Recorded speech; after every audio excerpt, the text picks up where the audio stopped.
Assalamualaikum warahmatullahi wabarakatuh. Alhamdulillah, wassalatu wassalamu ala rasulillahi wa ba'du. Para pecinta channel Sofwan Johari, mudah-mudahan sehat walafiat, tetap mendapatkan perlindungan dari Allah Subhanahu wa Ta'ala, bisa menjalankan ibadah puasa, sholat tarawih, dan ibadah-ibadah yang lain di bulan Ramadan kali ini. Ya. Dan mudah-mudahan kita bisa bertemu dengan Ramadan yang akan datang. Dalam program One Day One Hadith hari ke-18 ini, saya akan membacakan hadith dengan tema yang berbeda dengan tema-tema sebelumnya. Baik, saya akan bacakan hadisnya.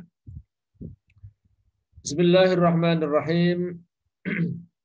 An Ibn Abbasin, an Nabi sallallahu alaihi wasallam, annahu la'ana al-mutasyabbihati minan nisa'i birrijal wal mutasyabbihina minar rijali bin nisa'.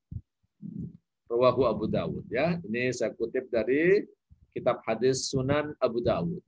Jadi selain Sahih Bukhari, Sahih Muslim, itu ada kitab 4 lagi yang namanya kitab Sunan. Ada Sunan Abu Dawud, Sunan An-Nasai, ya, Sunan At-Tirmidzi, dan Sunan Ibnu Majah. Abu Dawud, Tirmidzi, Nasai, Ibnu Majah. 4 Sunan ditambah Bukhari dan Muslim namanya Kutubus Sittah. 6 kitab yang menjadi referensi utama dalam hadis, ya. Artinya hadis ini adalah dari Ibnu Abbas radhiyallahu anhu bahwa Rasulullah sallallahu alaihi wasallam melaknat. Melaknat itu apa? Melaknat itu artinya mengutuk.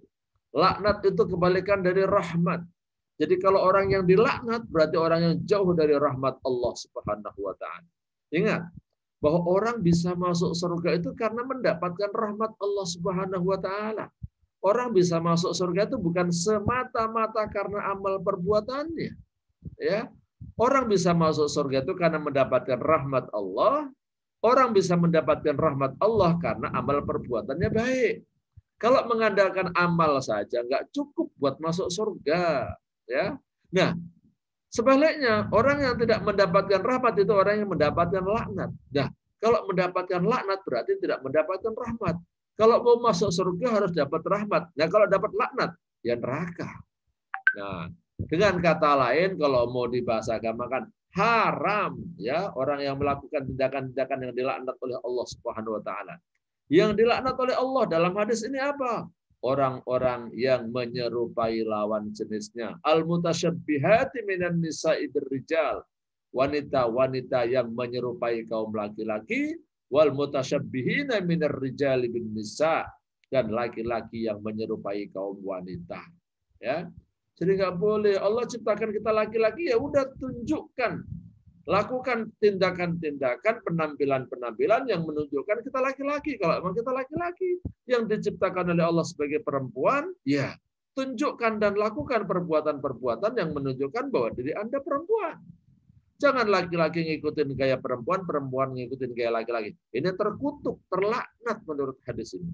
Jadi susah masuk surga kalau terlaknat itu, ya. Karena orang yang dilaknat itu orang jauh dari rahmat Allah Subhanahu wa taala. Ya. Jadi maaf nih misalnya ya, pakai perhiasan anting misalnya. Anting itu kan perhiasan buat wanita. Laki-laki janganlah pakai perhiasan anting, ya. Pakai celana kemudian rada ketat itulah ya, yang memperlihatkan lekuk tubuhnya itu kan buat laki-laki. Kalau wanita kalau mau pakai celana ya jangan pakai celana yang ketat atau rada ketat. Pakai celana yang longgar banget ya sehingga tidak tampak lekuk tubuhnya. Apalagi naudzubillah min dzalik kalau ada orang laki-laki bergaya perempuan. Maaf yang orang nyebut bencong atau banci itu ya. Waduh. Ini perbuatan terkutuk, ini perbuatan terlaknat menurut hadis ini.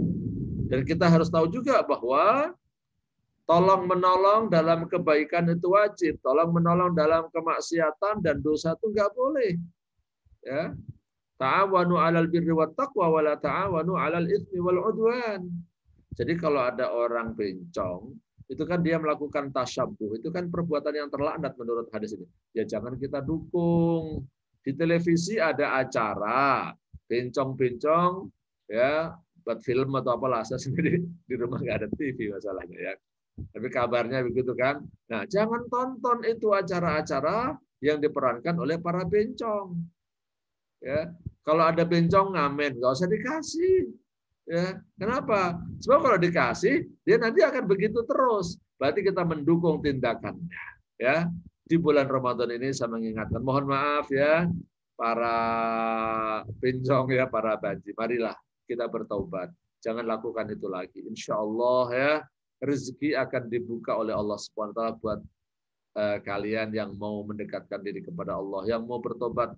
Wa may yattaqillaha yaj'al lahu makhraja. Siapa yang bertakwa kepada Allah akan dibukakan pintu rezeki. Masih banyak cara lain untuk mendapatkan rezeki yang halal. Kenapa mencari rezeki harus dengan cara seperti itu, ya? Dengan penampilan pincong, dengan gaya pincong, dengan pincong ada. Janganlah ya. Saya doakan mudah-mudahan ya para bencong, para banci yang selama ini melakukan tindakan tasyabuh yang dilarang oleh Rasulullah berdasarkan hadis ini.